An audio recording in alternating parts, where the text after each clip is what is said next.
welcome everyone to the Chompcast, the official podcast of Sword Chomp. Thank you for downloading our show or streaming our podcast, taking some time out of your busy life to listen to us ramble on or delve into our lives and discuss video games and everything in between. I am joined by my fellow co-hosts, so let's get to some voice recognition here for the crew, the people you'll be hearing from for the next couple of hours. Joshua Fowler. Evening, everyone. Shay Layton. Hello. And Anthony Fisher. What's up? We have a great show for you today. Our headlining game of the show is the 2016 version of the classic Doom. And we have a lot of interesting news.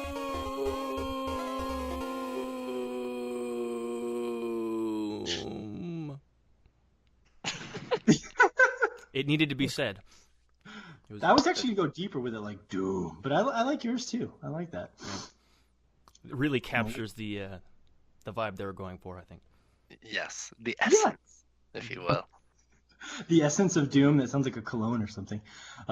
We have a lot of cool stuff to talk about today, including the new but old NES that is selling like hotcakes. I can't believe I said hotcakes. I want to take that back. And the drop of the new Mass Effect selling like trailer. Heroin. Selling like, yeah. What can the kids relate to? What is that phrase? Selling like hotcakes. I don't even like that. That's such an old person phrase. Ugh, gross. Well, 30 going on 67. Do those sell well? Like, is that a thing that you run out of? What the fuck is a hotcake? Yeah, what's a hotcake? It's a pancake? Oh, it's okay. I got you. Jesus. Yeah, It doesn't seem like something you run out of. You just, yeah. Is it the batter that you're running out of? What exactly? If they're made of butterscotch, then for Morgan, they definitely run out. As in, you're old. That was an old joke. Jesus. God damn it. That was a weird one, Shay. That was a little weird. Corduroy. You know what? I still love corduroy. Oof. Yeah. This is taking a dark turn. Speaking of dark turns, I want to talk to you guys all, catch up with you about the election this week in America. We have some people I know that listen to our podcast internationally, but in America, everyone's talking about the big election. We have elected a new president, so that's part of the crazy week that I wanted to talk to you guys all about.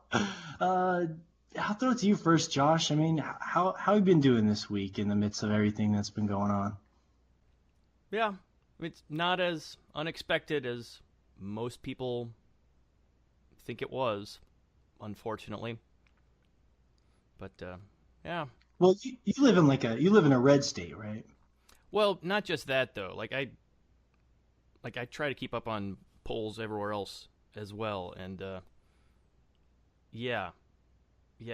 the polls giving like 8% chance to Trump were trying to make a story, really, more than anything else. Look how this underdog came up out of nowhere. No, not really. Yeah. Well, I'm glad you're here, drinking away your sorrows, but I'm glad you're here with us today, Josh. Speaking of, I don't know about sorrows, but how you doing over there, Shay Layton, joining us today? I'm doing pretty well. I'm doing pretty well. All things considered. All things considered. Yeah, I kind of agree with Josh. I felt kind of like this dread when I heard that,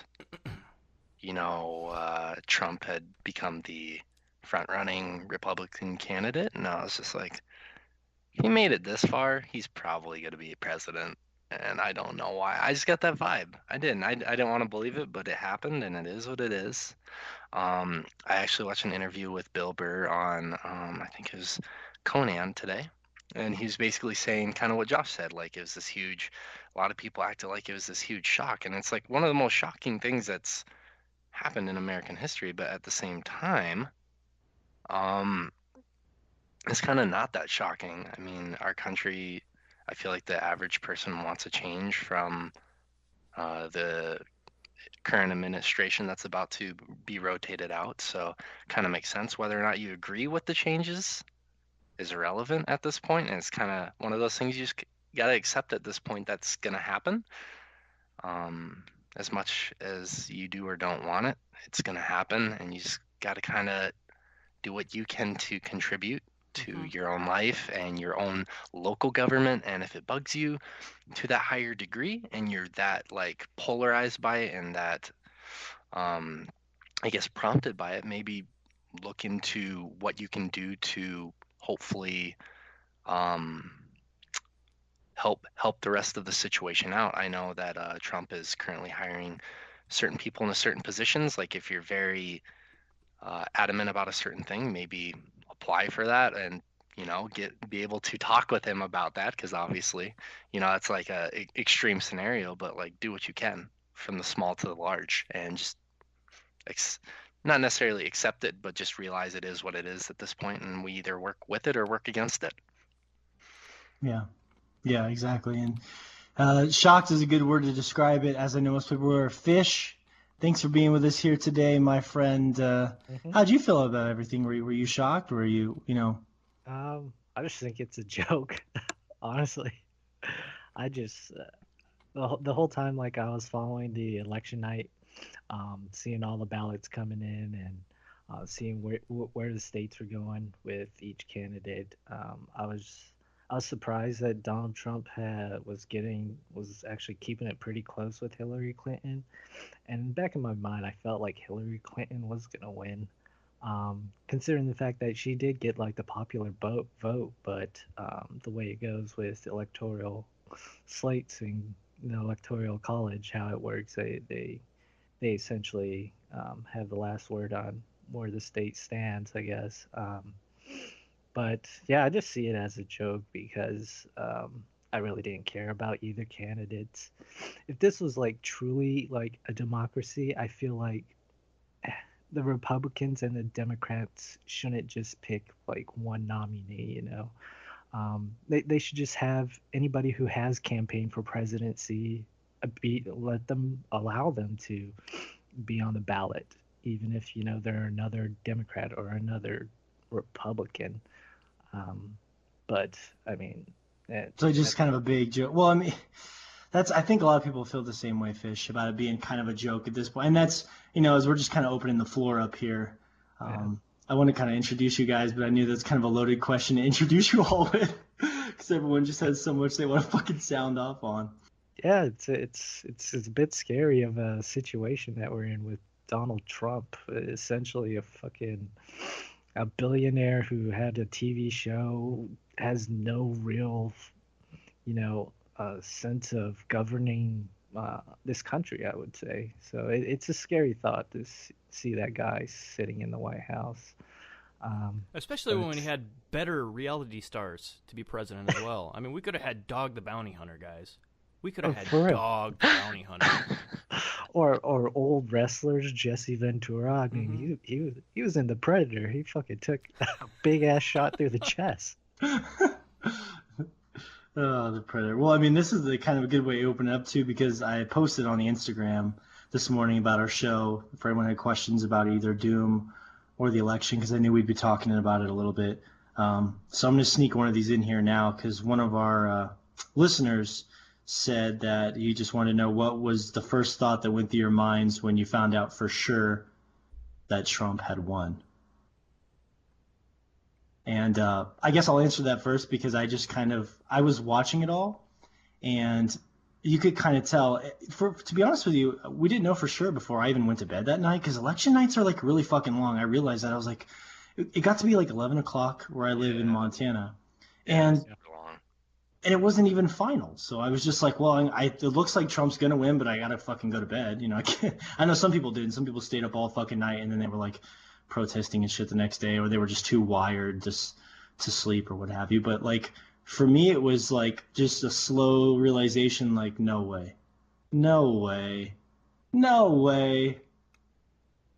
Fuck. It's basically just kind of a slow. And then I went to bed and woke up, and it wasn't a nightmare. It wasn't a dream. It was real. You woke up to that the next day. So that was my take on it. Yeah. It is always interesting watching a train wreck in slow motion. I mean, it took hours to finally collide with that other train. That was coming the longest like dread ever, like waiting for the final results. It's It kind of was fun. like, yeah, it was like 2 a.m. in the morning, I think, on the Eastern Coast whenever they actually Trump got a phone call from Clinton saying that she conceded. I was like, whoa, what the fuck? And then after he got that phone call, like 10 minutes later, he had his little um, acceptance speech or whatever for presidency. I was just like, holy shit, this guy's president. They And even had Which, yeah, this it was shot of interesting because that was the closest he's come to sentient speech. This entire election was. I agree. It was very, very poignant for Mm-hmm. him, surprisingly, and very like remarkably on point and remarkably professional. Mm-hmm. yeah, Yeah, well, that the that thing gave me is, more hope than anything else so far. Was, yeah. I just. agree at that point. he was reading off of a teleprompter though. Well, I mean, they have speechwriters that work really hard on that stuff. But yeah, I know what you mean. Like, if you had just tuned into it and you had never seen anything on Trump, and you knew nothing about Trump, and you had only seen his acceptance speech, I guess, you'd have been like, oh, this guy seems all right. Yeah, he's not half bad.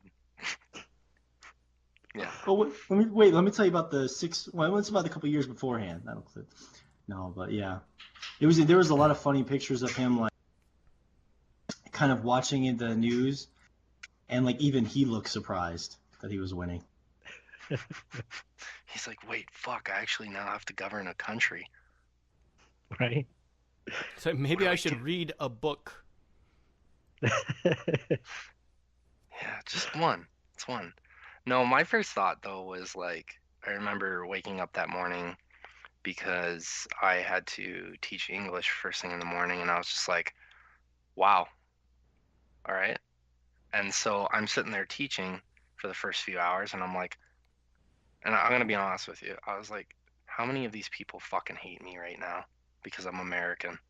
Like, I honestly thought that, and then I after I got done teaching, I was reading Facebook posts in the morning, which was probably the worst part about all of this was reading Oh yeah. Facebook. And I was just like, everybody's just pointing the finger and everyone feels like so disheartened and just down and out. And I don't know why, but in that moment, like when I saw that, like all those Facebook posts, just one after the other, being like, if you voted for Donald Trump, you are the reason why this country is gonna fucking be destroyed in 4 years, or you're the reason why World War III is gonna happen, or you're the reason this, or like if you voted for a third party candidate. And I just like, in that moment, I was just like, well, I kind of feel some of these things, but I really don't blame anyone because there's only so much a single person could have done. So at the end of the day, I was just like, you know what? We all need to be positive and just kind of, I don't know, I felt kind of like a hippie, I guess, but I just took the approach of we all just need to kind of band together and support each other in this time because everybody handled the news differently. And for people like Yeah. gloating or blaming each other, it was a bunch of hypocrisy and a bunch of just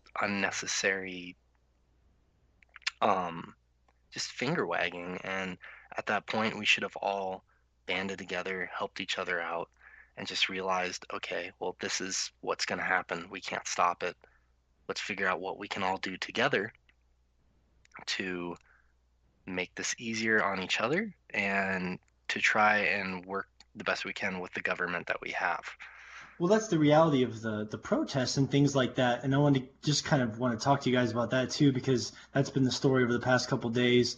That they don't really accomplish anything. You know, like the whole point of our democracy is there was two candidates. Well, there's more than two candidates, but legitimately two real candidates. But everyone went to the polls and everyone was going to vote. There wasn't a sign that said, by the way, after you vote, if your candidate doesn't win, go protest for the next couple of days because you're upset. You know, that's just the entire system of that is strange to me. The inconvenience that they're causing people in general. It's only because the protesting isn't going to do anything except. Well, I mean, it probably won't, but it could. I mean, this is the second Republican in a row to get elected without the popular vote.